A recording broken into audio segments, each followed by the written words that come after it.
Hadi bir video yapalım hadi. Yürüyün. Ne var oğlum? Hadi. Hadi bakalım. Sarı erkek. Sarı erkeği geçen tarttım. 5-700 geliyor. Canlı. Hadi. Bu şekilde ortalama kilo alıyorum hayvanlardan. Arada sırada bunu yapmam lazım ki kilo kontrolünü bileyim. Nedir ne değil, zayıflıyorlar mı? Bakabiliyor muyum? Çünkü içerisinde bazı dişiler var. Onlar dışarıdan bakınca yanıltıyor sizleri. Onlar çünkü çok küçükler. Hadi. Hadi gidelim otlayalım hadi. Merhaba dostlar. Bana kaz pazarı hakkında devamlı sorular geliyordu. Ben de gittim dolaştım şehri. Şimdi de geldim sıcak sıcak bilgiler zihnimdeyken, beynimdeyken bunları da güzel bir videoya dökmek istedim. Şimdi kaz pazarı nasıl oluşturulur? Kazı kimler alıyor? Kazlar nerelere gidiyor? Dışarıdan buraya kaz geliyor mu? Şu anda mesela almak isteyenler var mı? Bir ay sonra alacak olanlar var mı? Bu şekilde tatlı güzel bir araştırma yaptım. Ne olursa olsun burası bunun cennetidir. Alıyorlar, evet istiyorlar. Temizlenmiş karkas etlerini şu anda almak için can atıyorlar. Bu birincisi. Kimler alıyor bunu? Kimlerin buna talebi var? Öncelikle herkesin bildiği gibi kaz evleri. Birincisi. İkincisi ev yemekleri yapan iş yerleri. Üçüncüsü şarküteriler. Dördüncüsü kaz evleri. Beşincisi kaz pişiren oteller ki bu geneli yapıyor. Bunlar kaz almak için can atıyorlar. Şu anda da alıyorlar, istiyorlar, fiyat veriyorlar ve şarküteriler. Şarküteriler de yine bu işin başında, bu halkanın başında. Kesinlikle ve kesinlikle hiçbiri yani getirme, almayız demediler. Şöyle bir şey var. Kazdan 300 tane birinin difrisinde var. Adam diyor ki ben bu saatten sonra alırsam 500 liradan alırım. Keyfi alıcı. Yani hem bunu alırken kazanacağım hem de satarken. Satarken zaten kazanıyorum. Alıp kazanmak daha güzel böyle bir ticaretinde başlangıcıdır gibisinden iş yapıyor. Çünkü ne kadar gelir olursa o kadar iyidir. Hem alırken kazanırsın hem satarken kazanırsın. Bu yani ticaretin en büyük kurallarından biridir. Alırken kazanmak kadar güzel bir şey yoktur. Satarken zaten kazanıyorsunuz. Elinde olanlar işte 500-550 liradan kilosunu alıyor.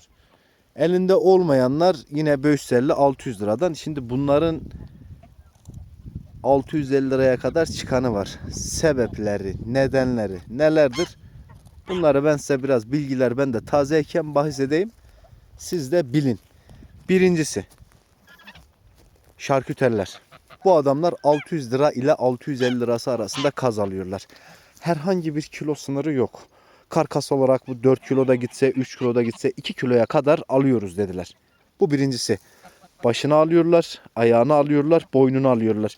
Biliyorsunuz bunu karkas satarken boynunu da kökten alıyorsunuz. Kafa, boyun, ayak kalıyor. Yalnız kafa, boyun, ayağı da şarküteriler, kas satan işletmeler yani kaşarcı işletmeler bunların ortalama ne kadar dediler? Boyun 150 liradır kilosu, baş ayağın kilosu 100 lira, 110 lira, en fazla 130 liraya kadar diyen vardı. Çünkü ileride zam da geliyor. Yarın öbürsü gün bu mesela karkas fiyatı da değişecek. Anlatabiliyor muyum? Bak net anlatayım, net anlaşalım. Ben bugünün fiyatlarını diyorum. Kaşarcılar 600 ile 650 lirasında alıyorlar kilosunu. Karkas temizlenmiş. Baş ayak deriz biz. Baş ayağı aldıkları kilogram ücreti 100 lira. Boyun 150 lira. Net fiyatlar. Arada malzemeye ihtiyacı olan var. Mesela birine gittim çok hoşuma gitti. Ya diyor sadece baş ayak varsa getirirsen çok iyi olur. Kilosuna 125 lira veririm. Bu tarz oynamalar var. Bak ben ama netini söylüyorum size.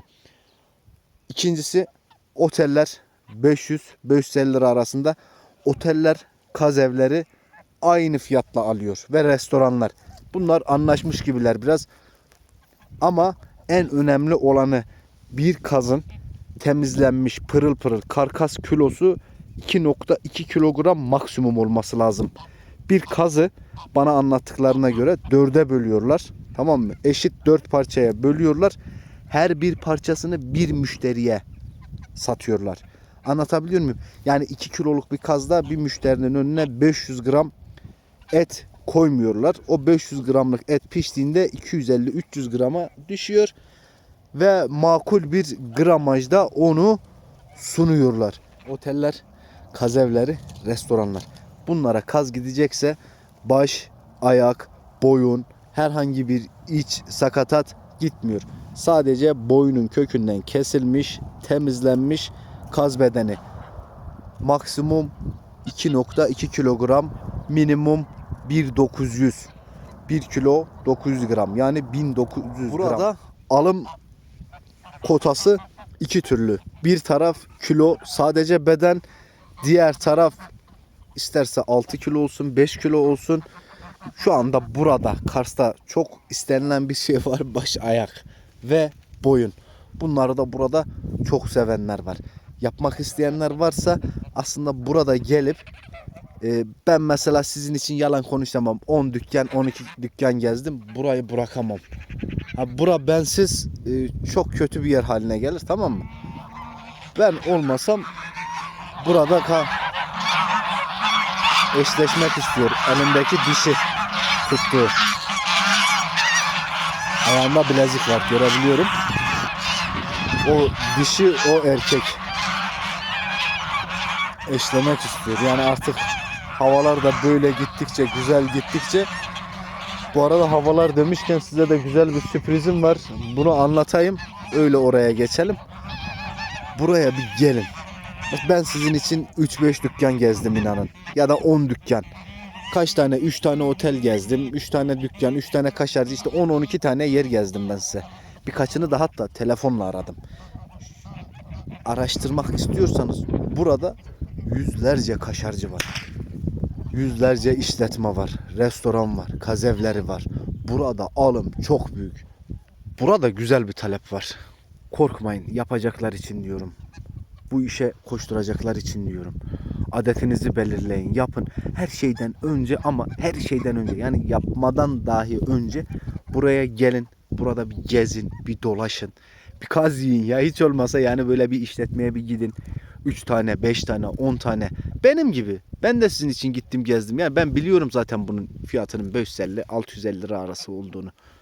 Ama doğru bilgi, mesela kaz evlerinin, otellerin, yani restoranların, kaz pişiren mekanların kotasının 200 olduğunu ben yeni öğrendim. Ben tabi illaki biliyorum onların 4 kiloluk 5 kiloluk kazanmadığını da, büyük bir ihtimalle onlar 6 aylık mast alıyorlar ya da 6 aylık kaz alıyorlar. 6 ayın sonunda zaten bu kazlar 2,2'nin üzerine çok çıkıyorlar. Yaramazlar. Bunu ne yapabilirsiniz? Restorana değerlendirmek isterseniz eşleşecekler. O da dişi, o da erkek. Eşleşmek istiyor abi. Erkekler eşleşmek istiyor. Diğer erkekler bırakmıyor. Erkek fazla ya. Mesela burada hiç kalmadı. Bunların hepsi satılmış. Damızlıklarımız içinde. Talep var. Burada isteyen var. Arz var. Getirip dükkana sat. Bak gelin ben size bir şey göstereyim. Bakın bizim yavrularımız biliyorsunuz şurada kalıyor. Pimapen yerde. Bakın bizim yavrularımız nerede? Daha bir ayını yeni geçtiler. Bakın 2 video önce bir ayındaydılar. Şu anda büyükler, 40 günlükler, küçükler bir aylıklar. Bu işi yaparsanız, bu işe gönül verirseniz, çalışırsanız, emek sarf ederseniz abi niye olmasın? Ben geçen yıl, yani benim geçen yıl uğraştığım kaz sayısı kaçtı, bu yıl kaç? Keşke ben daha önce ayıksaydım. Keşke ben daha önce de bu kadar talep yoktu ama. İşte zamanla arz talep, işe uyanma hazır varken piyasada yerinizi alacaksınız. Piyasayı oluşturacaksınız. Şöyle bakar mısınız? Saat 11-12 civarında bunlar bir tanesini öldürdüler. Ezmişler. Çok kötü ezmişler. Gece muhtemelen kavga etmişler. Şimdi birleştirince kazlar sıkıntıdır. O da içeride, yeni kasanın içerisinde böyle ışığın altına koydum. Orada duruyor. Bayağı da ıslatmışlar ama böyle yerle bir etmişler hayvanı. Bak, suyunu koymuşum. Hiçbir kanatlının yavrusu, bir de ördek hariç, bu şekilde kendini idare etmez değil mi? Bir de kanatlıyı düşünün. Hangi kanatlının başı, ayağı para ediyor. Tüyü değerli. Bakın şunda da yara var. Görüyor musun? Kanadında yara var. Bunlar işte kaz birbirine karıştırmak çok sıkıntıdır. Burada kendi keyiflerini, adamlar kendi kendilerini bu mevsimde Kasım'ın 28'inde idare ediyorlar. Hava soğuk olmasına rağmen ben montluyum. Bunların üzerinde hiçbir şey yok. Ama kapıyı açınca dışarı çıkmak istiyorlar. Benim de bu huyum var. Kapıyı açtım mı ben içerideki hayvanı durdurmam. Dışarı çıkmak istiyorsa çıksın. Bu hayvan burada rahat ediyor. Bu hayvan bunu istiyor. Bu hayvanın doğası bu. Demek ki doğada bu şekilde. Hani biraz bir şey beslerken mesela hayvanı gözetip hayvanı izlemek çok önemlidir. Tamam mı? Kapıyı açtınız, hayvan dışarı çıktı, bence hiç dokunmayın. Ben hiç dokunmuyorum. Yani ben özellikle bunlardan kaçıyorum ki rahat etsinler. Diyorum ne kadar beni görmeseler o kadar yiyecekler. Anlatabiliyor muyum? Bakarsanız bağ olur, bakmazsanız dağ olur işte. Bana pazarı çok soruluyordu yani. Pazar nedir, nasıl alacağız? Vallahi bana ihtiyacınız yokmuş. Şu anda getirin, şu anda alırlar adamlar.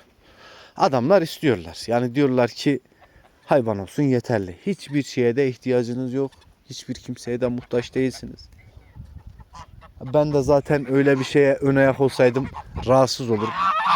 Şimdi herkes de aynı değil. Bunun arada bir beklentisi var mı? Bir şeyi var mı? Bizden mi koparacak, oradan mı koparacak? Anlatabildiniz mi?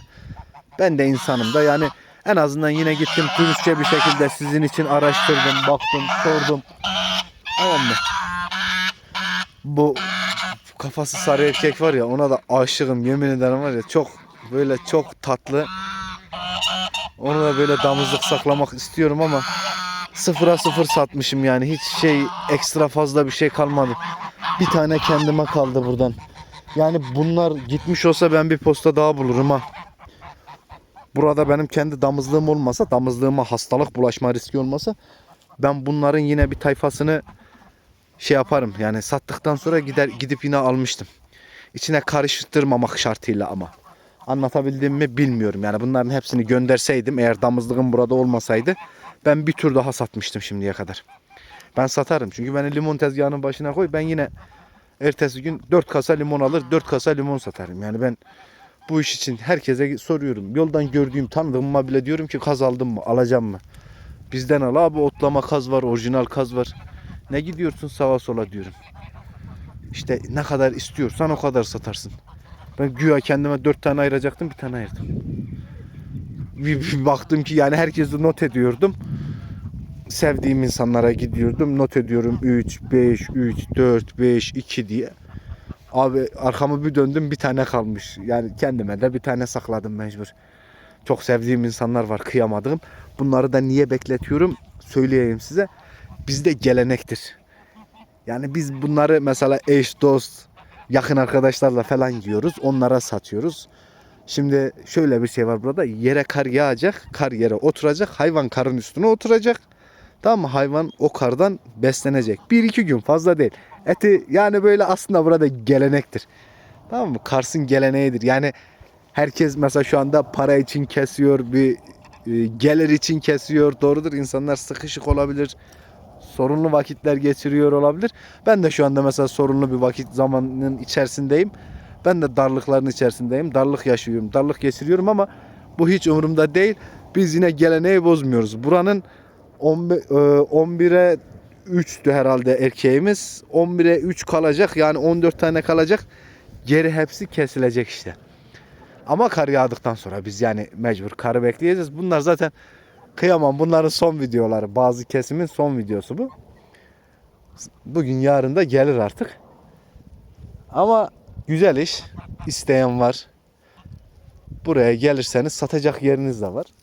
Gelin bir dolaşın da. Kaz bakacaksanız da size tek tavsiyem, işinizin başında olun. İşinizi takip edin. İşinizle uğraşın. Ekmeğinizle uğraşın. Başka da size söyleyeceğim bir şey, sizleri seviyorum. Bir sonraki videoda görüşmek üzere. Selamlar, saygılar olsun. Selametle kalın. Şimdiden iyi seyirler diliyorum. Bir dahaki sefere kar yağmış bir şekilde görüşmek üzere.